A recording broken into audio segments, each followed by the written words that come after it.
আমাদের প্রিয় নেত্রী দেশনেত্রী বেগম খালেদা জিয়ার জন্য দোয়া চেয়েছি। আবারও চাচ্ছি আপনারা দোয়া করবেন। আমাদের প্রিয় নেতা জনাব তারেক রহমানের জন্য দোয়া করবেন। 1971 সালে মহান মুক্তিযুদ্ধে যে সকল ভাইরা রক্ত দিয়ে আজকের এই বাংলাদেশ স্বাধীন করেছে, আমরা সকল বীর মুক্তিযোদ্ধা, শহীদ মুক্তিযোদ্ধা ভাইদেরকে শ্রদ্ধার সাথে স্মরণ করছি।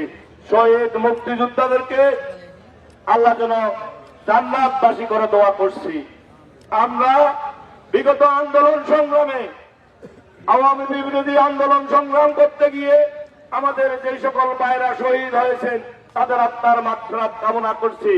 তাদের জন্য দোয়া করে আল্লাহ যেন তাদেরকে জান্নাতবাসী করে। জুলাই বিপ্লবে যে সকল ভাইরা শহীদ হয়েছেন সকলকে আমি শ্রদ্ধার সাথে স্মরণ করছি এবং তাদের আত্মার মাগফিরাত কামনা করছি। আল্লাহ যেন তাদের সকলকে জান্নাতের উচ্চ মকাম দান করেন। বিগত সময়ে আন্দোলন সংগ্রাম করতে গিয়ে যে সকল ভাইরা আহত হয়েছেন, পঙ্গু হয়েছেন, তাদের সকলকে আমরা শ্রদ্ধার সাথে স্মরণ করছি এবং তাদের প্রতি আমরা সমবেদনা জ্ঞাপন করছি। আল্লাহ যেন তাদের এই কষ্ট সহার তৌফিক দান করেন। পরিশেষে 25শে ডিসেম্বর আপনারা জানেন আমাদের মহান নেতা, বাংলাদেশ জাতীয়তাবাদী দলের ভারপ্রাপ্ত চেয়ারম্যান, আমার আপনার বাংলাদেশের 18 কোটি মানুষের নেতা জনাব তারেক রহমান বাংলাদেশে আসবেন। বাংলাদেশে আসবে বীরের বেশে।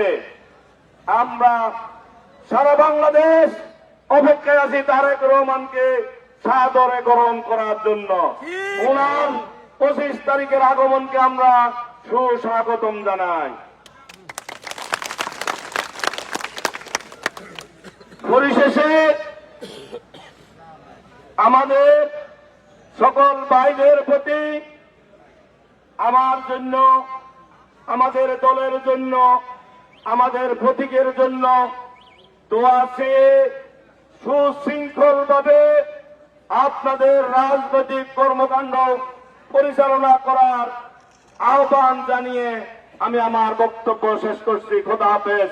বাংলাদেশ জিন্দাবাদ, বাংলাদেশ জাতীয়তাবাদী দল জিন্দাবাদ, জনাব তারেক রহমান জিন্দাবাদ, জিন্দাবাদ, জিন্দাবাদ। আপনাদের সবাইকে ধন্যবাদ। আসসালামু আলাইকুম। সংগ্রামী সমাবেশ আমাদের